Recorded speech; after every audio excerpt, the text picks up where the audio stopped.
Welcome to the On Your Mind podcast, where we believe mental illness can be temporary and transformative.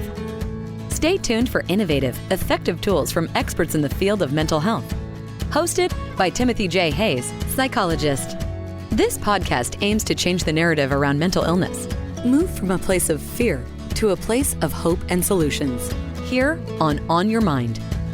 Jen Rapanos is a licensed clinical social worker. She earned her master's degree in social work from Wayne State University in 2001. Thereafter, she practiced as a school social worker before starting her private practice in 2017. She blends her comprehensive background in mental health and training in mindfulness and yoga to offer an integrated and holistic approach to her work as a child and adolescent psychotherapist. So Jen, welcome. Thank you for joining us here this morning. Thanks for having me. I'm always grateful when people are willing to share their story, especially when they're doing something a little other than the traditional talk therapy. Can you tell us a little bit about what got you started on this and what drives your passion? Sure.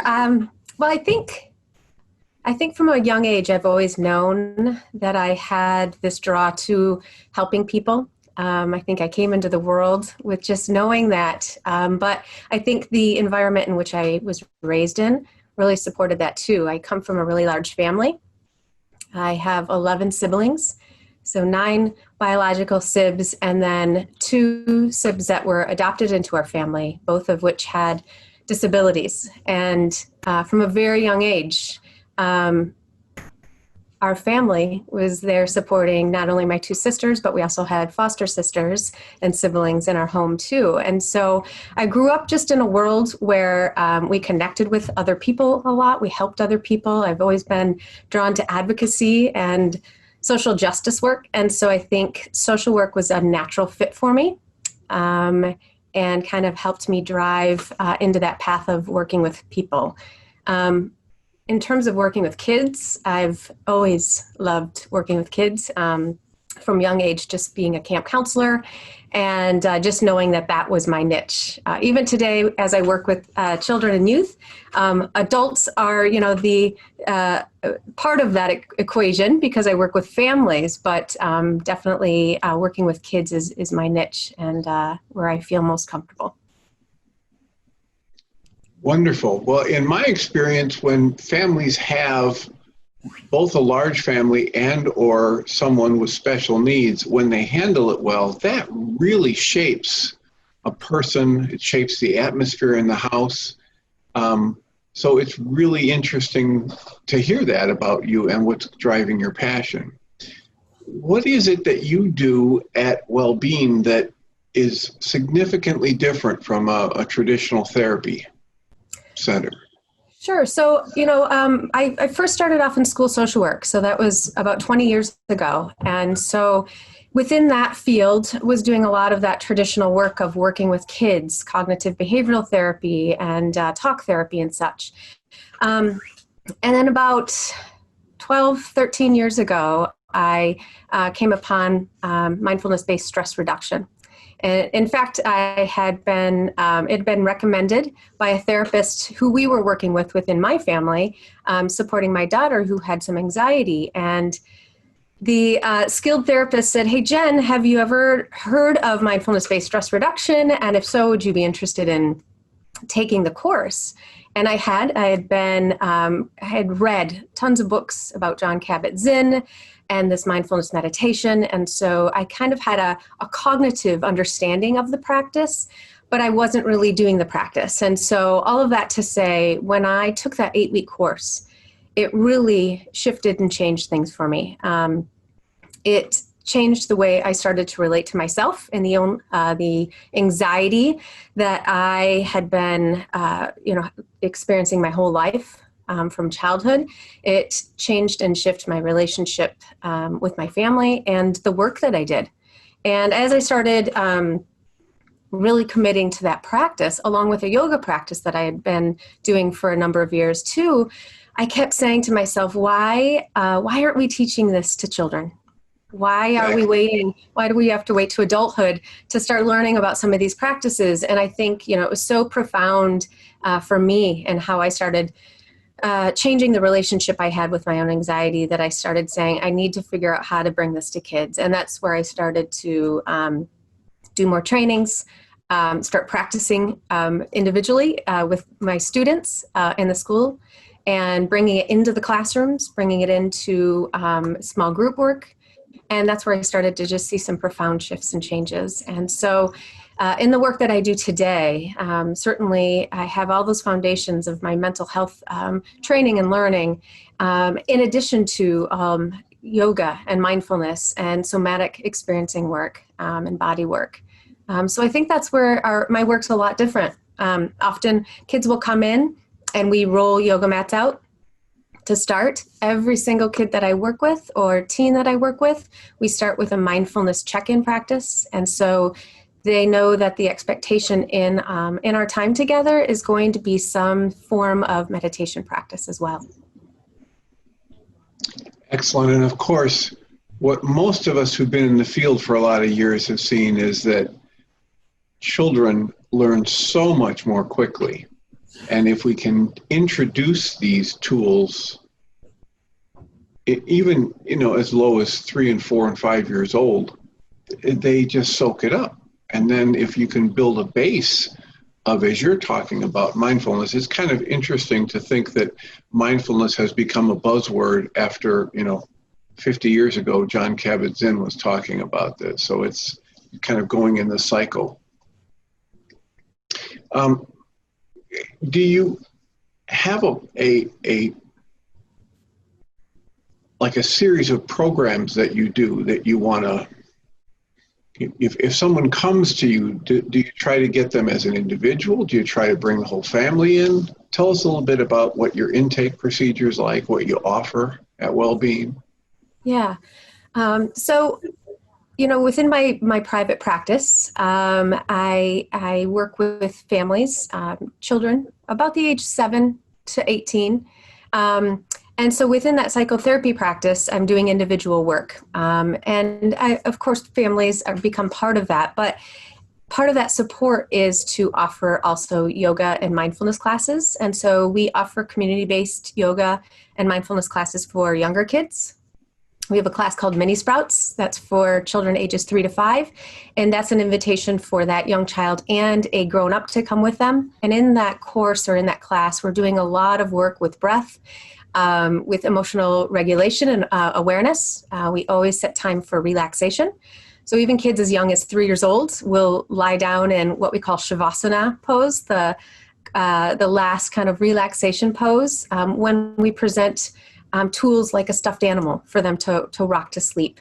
And in those moments, they learn, and parents alongside them or a grown-up alongside them learn that we can actually practice calming our bodies, lying down and resting. And so it's the practice of that. I also offer a class, Little Sprouts, for kids ages 7 to 11. And that's a community-based class. We offer family yoga, and so that's an opportunity to have families come together to practice these courses. So they're not regular yoga classes. If you've ever been to a yoga class as an adult, you have an idea of what that looks like. You stay on your own mat. It's a very private practice, right? An experience. With kids yoga, we use these opportunities for families to connect in a playful, fun, engaging way. We do movement and yoga. We bring a lot of mindfulness into that. So noticing felt sense and sensations in the body, just building awareness about the body there. We always bring in breath work. We always bring in self-compassion work. So we end with loving kindness phrases. And we always bring in rest and relaxation work. So it's an hour-long class that just embodies all of those practices for families. We're just starting, actually, next week, a online course for parents, educators, grown-ups who work with kids. So we know that the world is stressful right now, right? Especially right now. And then on top of that, just demands of parenting in COVID, educating in COVID. We know that we can respond to some of those needs out there by providing opportunities for parents and educators and grown-ups to carve out time for self-care. So we're going to be offering online just 30-minute yoga and meditation courses for grown-ups, with the idea that we want to support their self-care practice. We also, within Wellbeing, provide parenting workshops. We also have a mindfulness and education program. So it's a 12-week program that goes into the schools and on a weekly basis teaches both the teacher and the students basic skills for mental health under mindfulness and yoga and movement and some of the cognitive behavioral therapy strategies that we can bring into the classroom. So within my practice, within Wellbeing and psychotherapy, those other pieces are there to not only support that family that I'm working with, but maybe the community or the educational system that the child might be within. So you're located in Michigan, correct? Correct. Okay. But the thing that really, piqued my curiosity there is you're talking about starting an online class. Mm-hmm. So how do people find out about that? Yeah, so that grown-up, the yoga and meditation for grown-ups class starts on the 21st, and they would just go to our website, the Wellbeing website, which will have information for you. Under programs, maybe? Under programs. Under programs, so it's wellbeingkidsyoga.com. Correct. And under programs, they might find the online. Online offering. Is it up there yet, or? We have it through Schedulosity and Facebook. So we're putting it on the website that will be entered in this weekend. So right now, if you go to our Facebook page, there's an event page there that they can. How do they find the Facebook page? What's the name? They just look up Wellbeing. Wellbeing. They'll find us under our Facebook. All one word. Correct. BEAN. Wellbeing. All right. Correct. Yeah. Well, that's just such a boost these days that more and more people are doing online stuff, so we can have more people find out about your programs and the breath work and the mindfulness and the yoga you do. That's excellent. Yeah. Have you done anything with the EFT, the Emotional Freedom Technique tapping? I was just registered to attend that training at Omega Institute back in May. And COVID happened. And so that was delayed until October. And now it's been delayed until this next October. So I practice myself with some great apps, but I'm registered, waiting to attend to do the intense training with that. Just listening to you talking about the work with kids, from 7 to 18 and the younger kids with a parent in the yoga, I flashed on how years ago, because I've been teaching the EFT tapping to people for years, and ever since I first discovered it, it was so similar to something I already did in session that needs a therapist to do it with you, but it uses all the same acupuncture meridians. And then I found out about it. And so I instantly started teaching it to every one of my patients who was willing to learn. And then I got, I had some friends who had younger children, and so I discovered I was on all of these emails. I discovered, and I'll have to dig it up and see if I can find it and send it to you. Someone created a children's sing-along, tapping, singing, wonderful, catchy tune, and that just hit me really strongly that should be something we, see if we can, if it's still available, let you get access to it, because it was beautifully done. It was kids singing the songs. They had a slightly different set of lyrics for each day of the week, and they would build for, feeling good about yourself, and I'm a good kid, and I can make good decisions, all that lovely stuff, while doing the tapping matched to this really catchy, simple kids tune. Mm-hmm. I love it. Yeah, please share if you could find that. I'm gonna make it a point to try and find that and send it to you. So you haven't done the EFT tapping yet, but as we were talking before we started to record, we're talking about the breathing and about, Sylvia Boorstein, who talks about, putting a hand over the heart space and being gentle with yourself. is there a specific type of breathing that you introduce to kids, to teens? Yeah, when it comes to breathing, I think what's really important to think about first is teaching kids that foundation, like why, and then how. So many kids that come in to my office will talk about brainstorming right away. What's working for you? And oftentimes when I bring up breathing, kids will say it doesn't work. It doesn't work. And when I go into classrooms and we start talking about breathing, kids will say, it doesn't work. My mom said, just take a deep breath and it doesn't work. And I think we're missing an opportunity to really empower kids with the knowledge as to why they could use their breath. So I make it a point to really teach kids about the brain first. So we learn in really kid-friendly language about the amygdala, our stress response system, and that prefrontal cortex, and what happens when I interpret something as a stressful or threatening situation, what happens with my breathing. And we really explore that first, and we start to pay attention to it. We touch and feel our breath. I get drums out, and we kind of play back and forth how our breath might mimic under stressful conditions versus calm conditions. So we do a lot of work to build that foundation. Then we bring in mindfulness to start paying attention with our mindful check-ins. They do home practices to really pay attention to their breath more. And then we start to learn more about the breathing and how to do that. I find that, especially with young kids, but teens too, love breathing tools. So I have a Hoberman sphere that will open and close that we practice with. I have a flower that I put a little bit of essential oil in, and I make sure kids are really taking a full inhale. Because oftentimes when you say, show me, let's take a deep breath together, it will be. So with the breath, I can really see them breathing in fully. And then with a pinwheel, we'll really work on exhaling. So I use those tools to really have them start to practice and know what it feels like to take a full breath in and a full breath out. And then we've got lots of favorites to teach. Palm breathing, where we trace the hand. You breathe in as you go up, you pause, you breathe out as you go down, and you continue on and trace the palm. Square or triangle breathing, tracing a triangle. The long size would be the exhales, and the short side would be the inhale. So you can breathe in, breathe out, breathe in, and out.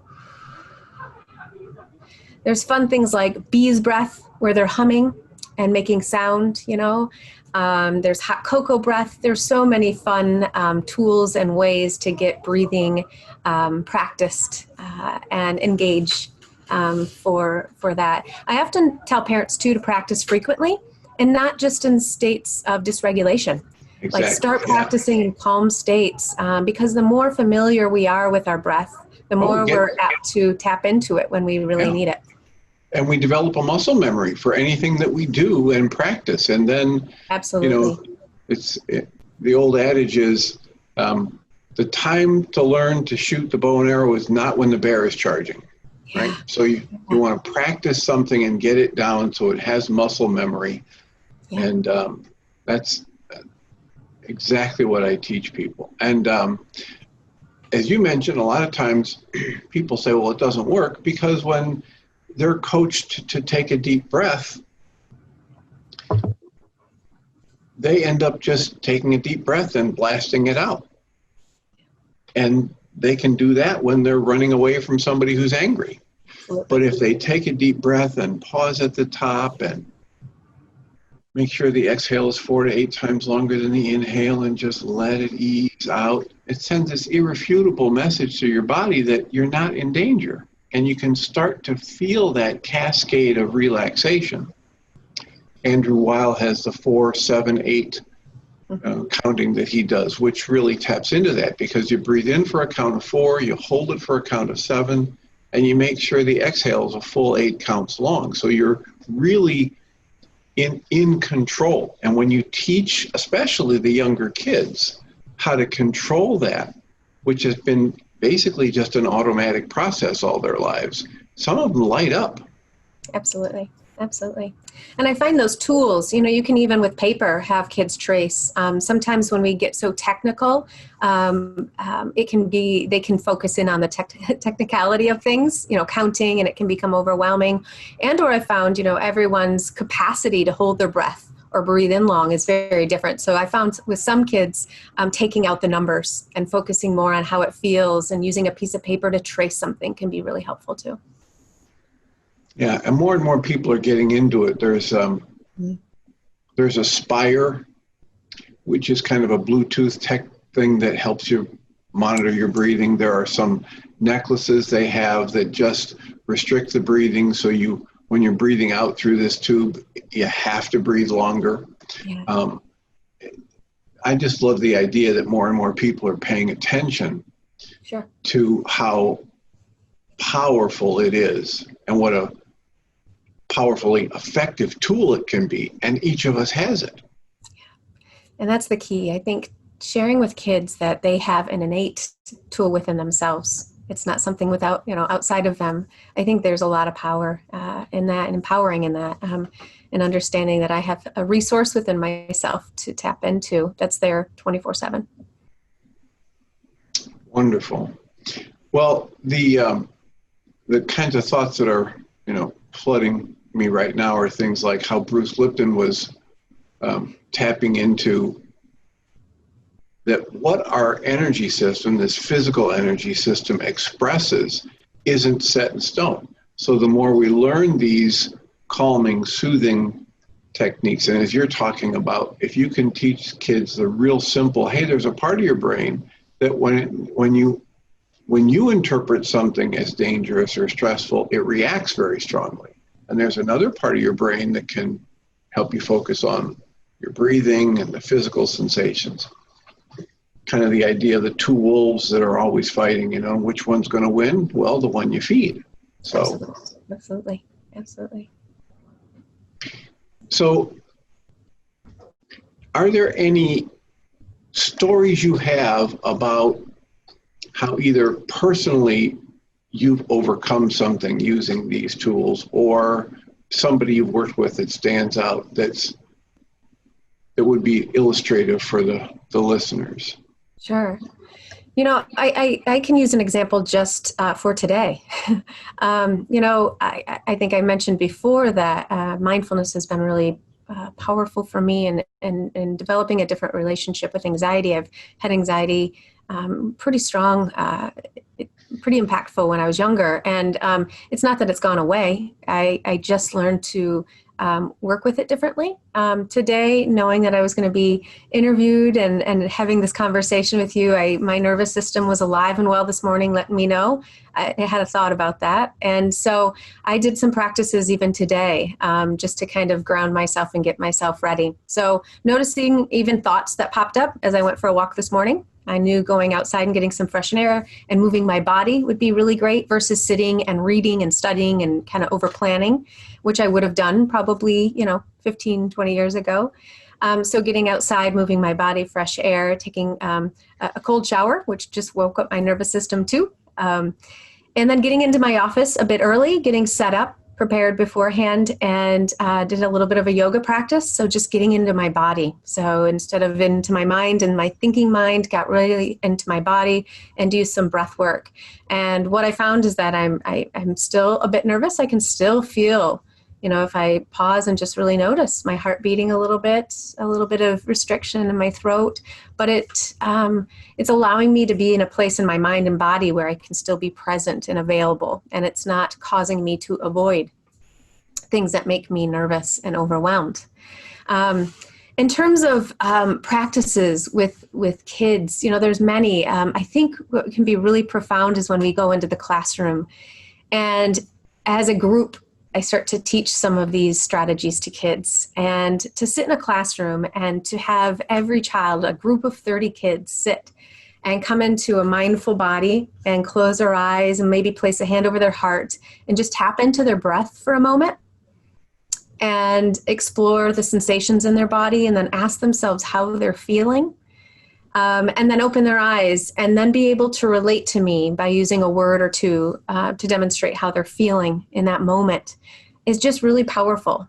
In that practice, when I do that in the classrooms, we start to teach kids that being aware of how we're feeling, is just a daily practice that we can and should be doing, right? And then just giving permission to feel whatever you're feeling.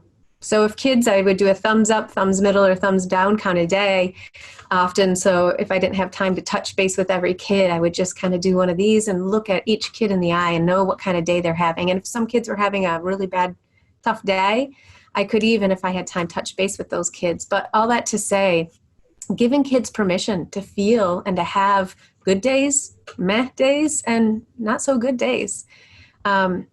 It, to me, has been really powerful to see that transformation going into classrooms and big groups of kids.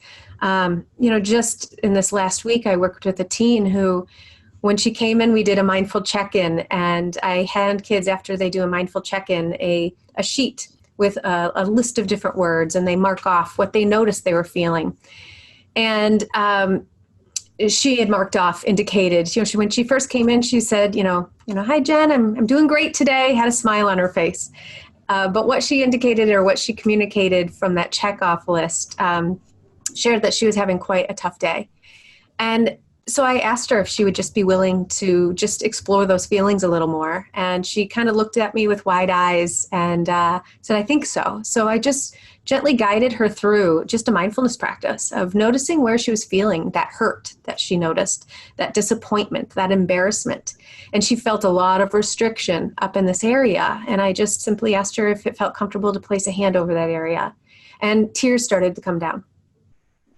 And we just sat with it. I didn't have to say anything. I didn't have the perfect words to say, but just creating space for her to feel that. And then I just noticed her breathing change a little bit. She did a little and settled a bit. And then we opened our eyes and kind of continued on with our session. But, we circled back to that at the end of the session and talked about that. And she said, I've never sat with sad. I've never sat with hurt like that. And it was just an experience for her that showed her that those feelings can't hurt her. She can watch and kind of do that urge surf of those feelings. And so that was really powerful this week, just a remembering that this work is really important and simple practices, but can be really profound.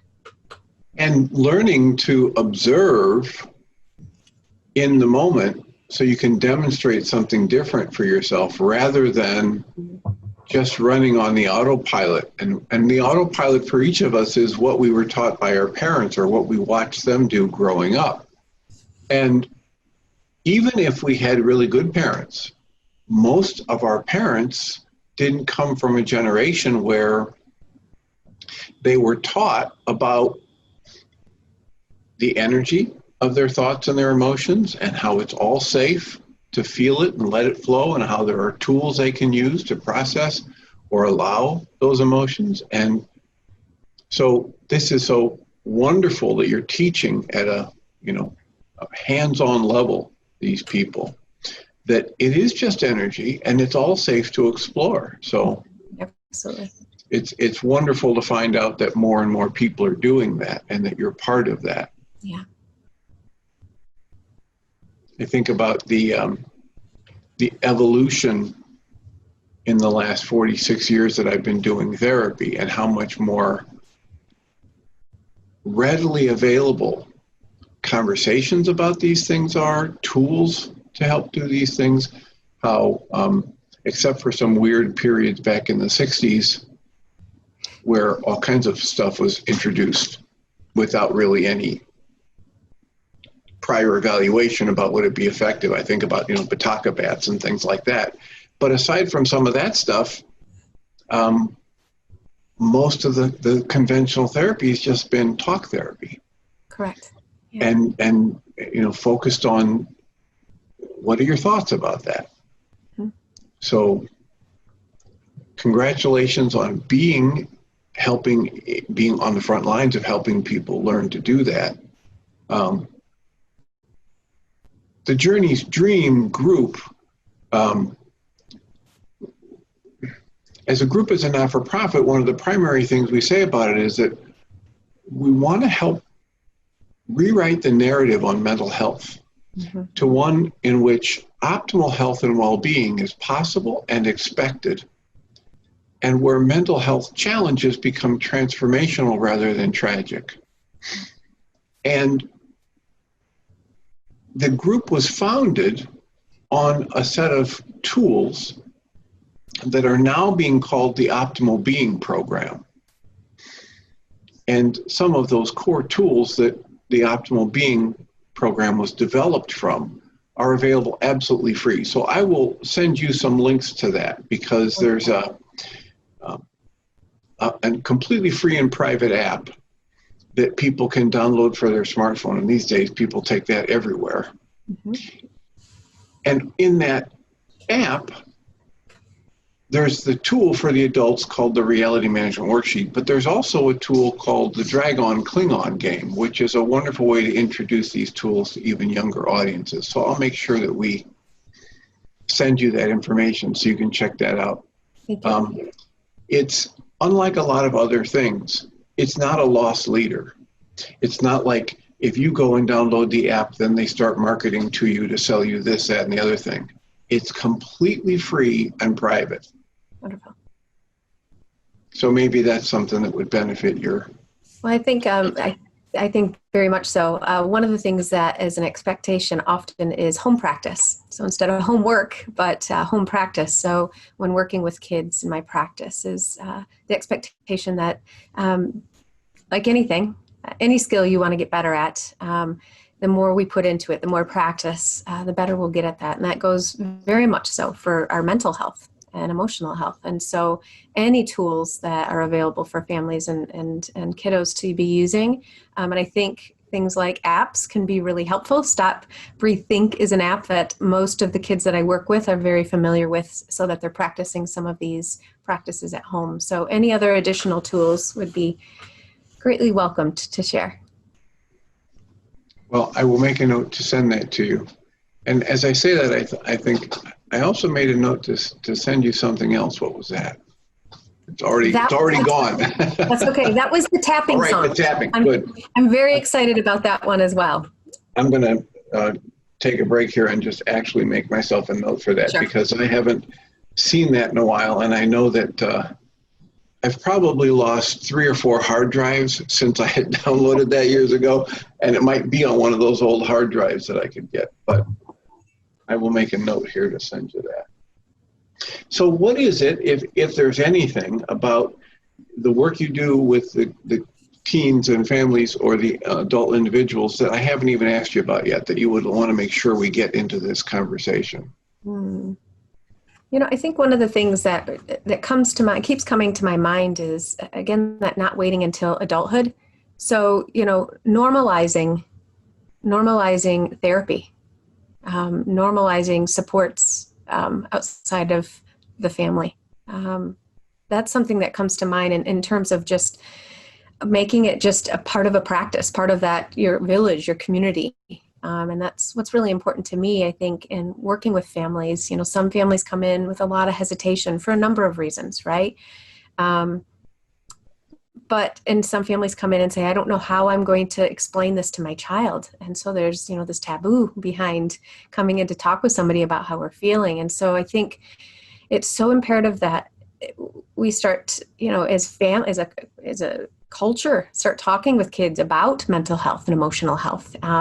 If we've not talked with our kids about this ever, and then at 14, they are dealing with a crisis, it's very foreign to them to start understanding that they have, you know, a mind that they can train and work with. They have emotions that are there for a purpose and a reason, and a stress response system that's there to protect them. But if that is also foreign to them, then they're not aware of it. It's really scary at times. And so I think, you know, if getting the word out more of starting to understand our mental health and the habits of our mental health, that those are things just like we brush our teeth every day, and all of these things that we do for other, you know, hygiene purposes. You know, mental health hygiene is a real thing, and emotional awareness and emotional health as well. I don't know that answers your question about what else, but that seems to be one, I think, barrier to getting kids in, maybe before crisis, is normalizing therapy normalizing the supports that are out there for them. Well, and that's, having the conversation. The Journey's Dream people came up with a t-shirt that said, what if talking about mental health was as common as talking about the weather? Absolutely.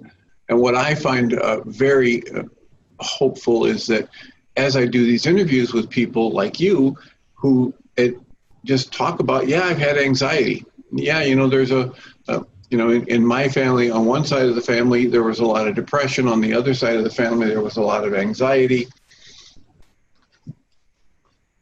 I think I've had 3, maybe 4 or 5 people already in the interviews I've done since February who've come right out and talked about they've either had obsessive compulsive problems, or they've had depression problems, or they've had bipolar problems.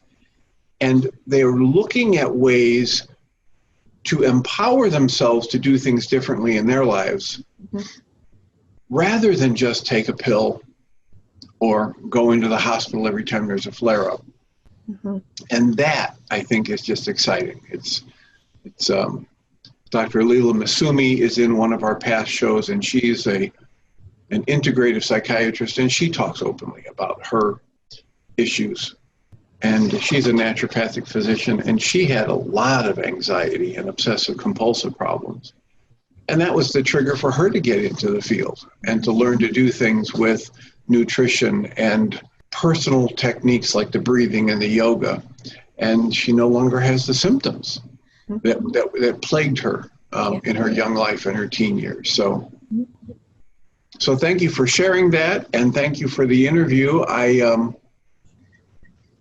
I know I'm time limited here because of my schedule, but I really appreciate this. I will send you the links we've talked about and some other things that I'll just send you for your evaluation. So it's not like we're promoting what we do, but thank you so much. And let me know if you launch another online program or you expand one, because we'd be happy to have you on again and talk about that. And thank you for doing what you do. Thank you. Thanks for just connecting with me and then taking the time to do this. It was fun. It was a good experience for me.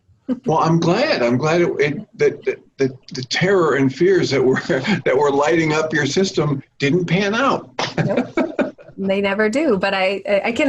That's what I love about just the awareness, is I can be with it and be aware of it, and it doesn't prohibit me from continuing on. So yeah. Yeah, there's that book. I didn't find it to be a really good book, but I loved the title, and that was "Feel the Fear and Do It Anyway." Yep. So thank you for feeling the anxiety and doing the interview anyway. Absolutely. It's a benefit to our listeners, and I appreciate your time. Thanks, Jen. Take care. Take care. Jen is a registered children's yoga teacher with the Yoga Alliance, a mindfulness educator through Mindful Schools, and a training coach with the Trails program through the University of Michigan, a program working to make effective mental health services accessible to Michigan schools. She is completing her training trauma certificate through the Michigan State University. Jen is the founder and owner of Well-Being, a business committed to offering programs and services that foster the emotional and mental well-being of youth. Well-Being provides community-based yoga and mindfulness classes to children and families, professional development to educators, and mindfulness, yoga, and mental health programming in schools. Jen currently resides in the Grand Rapids area with her family. She is married and has 2 children. Their 24-year-old daughter is a graduate of Michigan State University and is working in her computer science field outside of Detroit. And their 14-year-old son is a freshman in high school. You've been listening to the On Your Mind podcast, offered by Journey's Dream, where we support people through mental health challenges to a place of true and lasting well-being. If you love our show, we invite you to visit onyourmindpodcast.org to join the conversation, access the show notes, and discover our helpful resources. Thank you for listening.